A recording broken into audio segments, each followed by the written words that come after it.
صحیح مسلم حدیث نمبر 311۔ حضرت عروہ بن زبیر رضی اللہ تعالیٰ عنہ فرماتے ہیں، حضرت عائشہ رضی اللہ تعالیٰ عنہ نے ان کو بتایا کہ نبی اکرم صلی اللہ علیہ وسلم کی وحی کا آغاز سچے خوابوں سے ہوا۔ آپ جو خواب دیکھتے وہ صبح کے اجالے کی طرح ظاہر ہوتا، پھر آپ کے دل میں خلوت نشینی کی محبت ڈال دی گئی، پس آپ غار حرا میں تشریف لے جاتے اور وہ الگ تھلگ کئی راتیں عبادت کرتے، خانہ اقدس میں واپسی تک اسی طرح کرتے اور کھانے پینے کا سامان بھی لے جاتے۔ پھر حضرت ام المؤمنین خدیجہ الکبریٰ رضی اللہ تعالی عنہا کے پاس واپس تشریف لاتے اور اتنی مدت کے لیے مزید سامان لے جاتے، حتیٰ کہ اچانک آپ کے پاس حق کا پیغام آیا، یعنی وحی آئی، اور آپ غار حرا میں تھے۔ فرشتے نے حاضر ہو کر عرض کیا، پڑھیے۔ آپ نے فرمایا، میں پڑھنے والا نہیں ہوں۔ فرماتے ہیں فرشتے نے بغل گیر ہو کر مجھے زور سے دبایا حتیٰ کہ مجھے تھکا دیا، پھر مجھے چھوڑا اور کہا، پڑھیے۔ میں نے کہا، میں پڑھنے والا نہیں ہوں۔ اس نے مجھے پکڑا اور دوبارہ بغل گیر ہو کر یوں دبایا کہ مجھے تھکا دیا، پھر مجھے چھوڑ دیا اور کہا، پڑھیے۔ میں نے کہا، میں پڑھنے والا نہیں ہوں۔ آپ فرماتے ہیں، اس نے مجھے پکڑ کر تیسری مرتبہ گلے لگا کر یوں دبایا کہ مجھے تھکا دیا، پھر چھوڑا اور کہا، پڑھو اپنے رب کے نام سے جس نے پیدا کیا آدمی کو خون کی پھٹک سے، پڑھو اور تمہارا رب سب سے بڑا کریم ہے جس نے قلم سے لکھنا سکھایا، آدمی کو سکھایا جو نہ جانتا تھا۔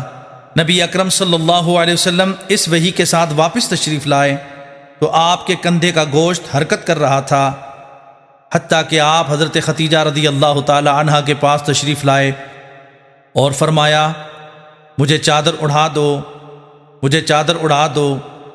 گھر والوں نے چادر اڑھا دی حتیٰ کہ آپ کا خوف زائل ہو گیا۔ پھر آپ نے حضرت خدیجہ الکبریٰ رضی اللہ تعالی عنہا سے فرمایا، اے خدیجہ، میرا کیا ہوگا؟ اس کے ساتھ ہی آپ نے تمام ماجرا سنا دیا۔ آپ نے فرمایا، مجھے اپنی جان کا خطرہ ہے۔ ام المؤمنین حضرت خدیجہ رضی اللہ تعالی عنہا نے عرض کیا، ہرگز نہیں، آپ کو خوشخبری ہو، اللہ کی قسم، اللہ تعالیٰ آپ کو کبھی رسوا نہیں کرے گا۔ آپ صلہ رحمی کرتے ہیں، سچی بات کہتے ہیں، بے سہاروں کی دستگیری کرتے ہیں، جن کے پاس مال نہیں ان کی مدد کرتے ہیں، مہمان نوازی کرتے ہیں اور امور حق میں مدد کرتے ہیں۔ حضرت خدیجہ رضی اللہ تعالی عنہا آپ کو ورقہ بن نوفل بن اسد بن عبد العزیٰ کے پاس لے گئیں، اور وہ حضرت خدیجہ الکبریٰ رضی اللہ تعالی عنہا کے چچا زاد بھائی تھے۔ دور جاہلیت میں انہوں نے نصرانیت اختیار کی اور وہ عربی میں لکھتے تھے۔ وہ انجیل کو عربی زبان میں منتقل کرتے جس قدر اللہ تعالیٰ نے چاہا۔ وہ بہت بوڑھے تھے اور نابینا ہو گئے تھے۔ حضرت خدیجہ رضی اللہ تعالیٰ عنہ نے ان سے کہا، اے چچا کے بیٹے، آپ سنیے۔ ورقہ بن نوفل نے کہا، اے بھتیجے، تم نے کیا دیکھا؟ نبی اکرم صلی اللہ علیہ وسلم نے جو کچھ دیکھا تھا وہ سب کچھ بتا دیا۔ ورقہ نے کہا، یہ وہی فرشتہ ہے جو حضرت موسیٰ علیہ السلام پر اترا تھا۔ کاش میں جوان ہوتا، کاش میں اس وقت زندہ ہوتا جب آپ کی قوم آپ کو نکلنے پر مجبور کرے گی۔ نبی اکرم صلی اللہ علیہ وسلم نے پوچھا، کیا وہ مجھے نکال دیں گے؟ ورقہ نے کہا، ہاں، جو شخص بھی ایسا پیغام لایا جیسا آپ لائے ہیں اس سے دشمنی کی گئی۔ اگر اس دن میں زندہ رہا تو آپ کی بھرپور مدد کروں گا۔ صحیح مسلم حدیث نمبر 312۔